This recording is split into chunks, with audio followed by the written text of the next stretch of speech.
السلام علیکم ورحمۃ اللہ وبرکاتہ۔ آج کی ہماری ویڈیو میں ہم ایک نئی سیریز شروع کرنے جا رہے ہیں جس میں ہم قرآن مجید کے متعلق سمجھیں گے اور کچھ سیکھیں گے۔ تو آج کی جو ہماری قرآن مجید کی سورۃ آل عمران کی آیت نمبر 14 اور 15 ہے، تو آئیے شروع کرتے ہیں۔ زُيِّنَ لِلنَّاسِ حُبُّ الشَّهَوَاتِ مِنَ النِّسَاءِ وَالْبَنِينَ وَالْقَنَاطِيرِ الْمُقَنطَرَةِ مِنَ الذَّهَبِ وَالْفِضَّةِ وَالْخَيْلِ الْمُسَوَّمَةِ وَالْأَنْعَامِ وَالْحَرْثِ ذَلِكَ مَتَاعُ الْحَيَاةِ الدُّنْيَا وَاللَّهُ عِندَهُ حُسْنُ الْمَآبِ۔ قل أنبئكم بخير من ذلكم للذين اتقوا عند ربهم جنة تجري من تحتها الأنهار خالدين فيها وأزواج مطهرات ورضوان من الله والله بصير بالعباد۔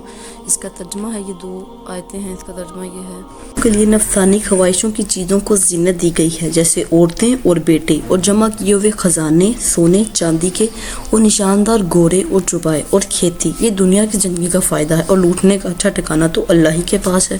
تو کیا میں تمہیں اس سے بہت ہی بہتر چیز بتاؤں؟ تقوی والوں کے لیے ان کے رب کے پاس جنتیں ہیں جن کے نیچے نہریں بہہ رہی ہیں، جن میں وہ ہمیشہ رہیں گے، اور پاکیزہ بیویاں اور اللہ کی رضامندی ہے۔ سب بندے اللہ کی نگاہ میں ہیں۔ تو اب اس آیت کی ہم تشریح کریں گے۔ یہ دو آیتیں تھیں، ایک آیت 14 اور ایک آیت 15 تھی۔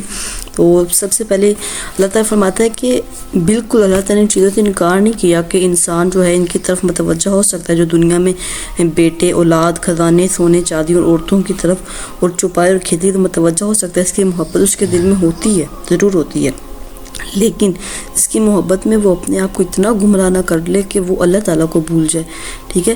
تو اگر وہ اسی محبت میں رہے گا تو اللہ کی آخرت کی تیاری نہ کرے گا، تو اس کے جو اللہ کے پاس جو بہترین چیزیں جنتیں ہیں جن کے نیچے نہریں بہہ رہی ہیں، وہ نہیں حاصل کر پائے گا۔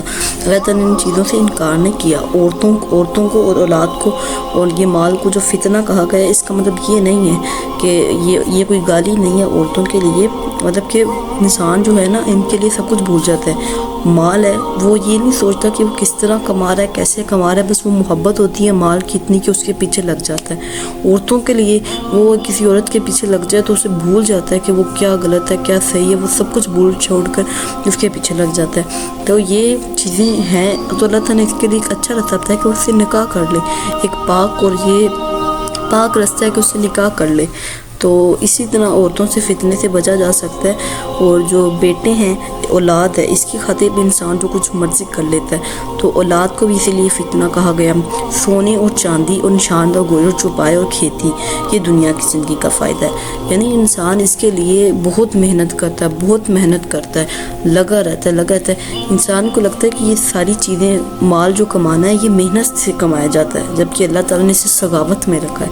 یعنی جتنا اللہ کی راہ میں خرچ کرو گے اتنا زیادہ تمہیں مال حاصل ہوگا، اتنا زیادہ تمہیں جو ہے وہ اللہ تعالیٰ مال عطا کرے گا، کیونکہ مال اللہ عطا کرتا ہے، اور اللہ تعالیٰ کہتا ہے کہ میری راہ میں خرچ کرو میں تمہیں اور دوں گا۔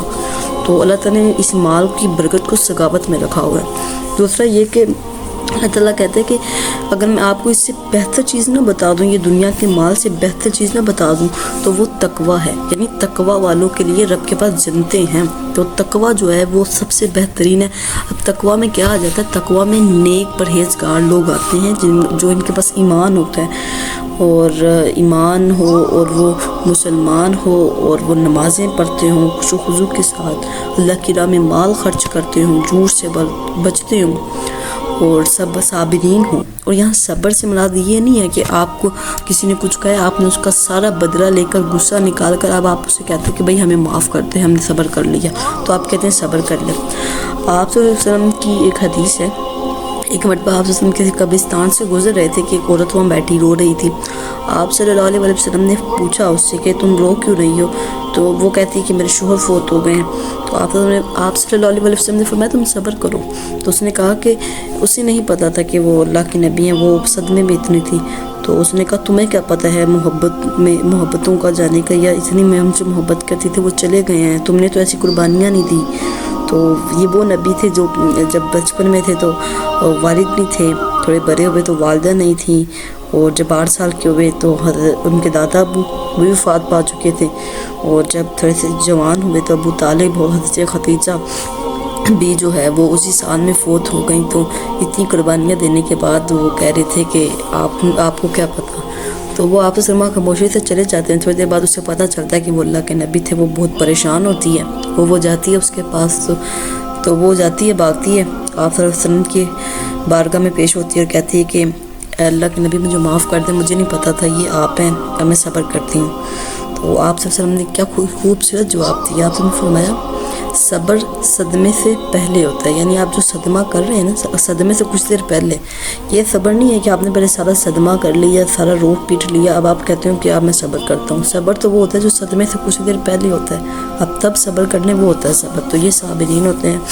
تو کہ سب کچھ اللہ تعالیٰ نے کہا کہ ان کے ہاں جنتیں ہیں میرے پاس جن کے نیچے نہریں بہہ رہی ہیں، اور جن میں وہ ہمیشہ رہیں گے. اور وہاں جو ہیں وہ لوگ جو تقوی اختیار کرتے ہیں وہ ہمیشہ انہی میں رہیں گے.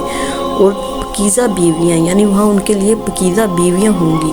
تو اللہ کی رضامندی ہے اور اسی میں اللہ کی رضامندی ہے، اور اللہ کی رضامندی سے ہی سب کچھ ملے گا. تو اللہ تعالیٰ نے انسان کو بہت نعمتیں دی. اللہ تعالیٰ نے یہ دنیا اتنی خوبصورت بنائی ہے کہ ہم اس میں آ کر اسی میں کھو جاتے ہیں. تو یہ سوچیں کہ جو صبر کرے گا، جو تقوی اختیار کرے گا، اس لیے اللہ تعالیٰ نے انعام کتنا خوبصورت رکھا ہوگا. اسی کو دیکھتے ہوئے آپ جو ہے وہ کوشش کیا کریں وہ انعام کو حاصل کرنے کی. اور اللہ تعالیٰ کہتے ہیں کہ سب بندے اللہ کی نگاہ میں، واللہ بصیر بالعباد، یعنی کہ سب بندے اللہ کی نگاہ میں. اللہ تعالیٰ سب کو دیکھتا ہے. کچھ پوشیدہ ہے تو اسے بھی دیکھتا ہے، کچھ ظاہر ہے تو اسے بھی دیکھتا ہے. تو اللہ تعالیٰ سے ڈریے، چاہے پوشیدہ ہو ظاہر ہو، اللہ تعالیٰ سب جاننے والا ہے. تو جب بھی کوئی گناہ کا ارتکاب ہو تو آپ یہی سوچا کریں کہ اللہ تعالیٰ مجھے دیکھ رہا ہے. اللہ تعالیٰ مجھے دیکھ رہا ہے. کوئی بھی ہر قدم پہ اٹھاتے ہوئے کہا کریں کہ اللہ مجھے دیکھ رہا ہے. اللہ تعالیٰ کا خوف دل میں پیدا کریں. ہم برے کام کرنے لگتے ہیں نا، تو سوچیں کہ اللہ ہمیں دیکھ رہا ہے، اللہ ہمیں دیکھ رہا ہے. اللہ تعالیٰ دیکھتا ہے، انسان پر اللہ کی نظر ہے.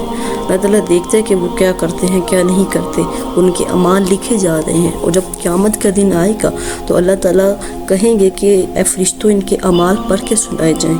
تو جب سب کے سامنے وہ سارے اعمال پڑھے جائیں گے، جن کا آپ نے مال لوٹا ہے ان کے سامنے پڑھا جائے گا، چھپ کے ان سے کوئی چوری کی ہے ان کے سامنے پڑھا جائے گا، تو کتنی شرمندگی محسوس ہوگی کہ آپ کو یہ آپ نے کیا کیا، اور آپ کو تب بہت شرمندگی ہوگی. اسی لیے اس شرمندگی سے بچنے کے لیے ابھی سے تیاری کیجیے. اور اللہ تعالیٰ سب کو دیکھ رہا ہے. ٹھیک ہے، آپ نے اللہ تعالیٰ کو یہ سمجھو جیسے آپ کو کوئی دوست پاس ہو، آپ کہتے ہیں کہ نہیں وہ دیکھ رہا ہے. جب کوئی پاس ہو آپ کوئی کام نہیں برا کرتے ہو، تو یا تو آپ کا عقیدہ کمزور ہے کہ اللہ آپ کو دیکھ رہا ہے یا نہیں، تو یا آپ لوگوں کو اللہ تعالیٰ کا خوف نہیں ہے. ان دونوں میں ایک چیز کو آپشن تو ضرور ہے. اگر آپ کو خوف ہے کہ اللہ دیکھ رہا ہے تو آپ گناہ نہیں کر سکتے، اور اگر آپ کو یہ ہے کہ اللہ تعالیٰ دیکھتا ہے تو آپ پھر بھی جو ہے وہ گناہ نہیں کر سکتے. اس لیے براہ مہربانی اس سے بچیے. یہ تھی ہماری آج کی ویڈیو. ملیں گے اپنی نیکسٹ ویڈیو میں، جس میں ہم قرآن مجید کی ایک نئی آیت کو تلاوت کریں گے، اس کو سمجھنے کی کوشش کریں گے. نئی ویڈیو کے انتظار کے ساتھ. تب تک کے لیے اللہ حافظ.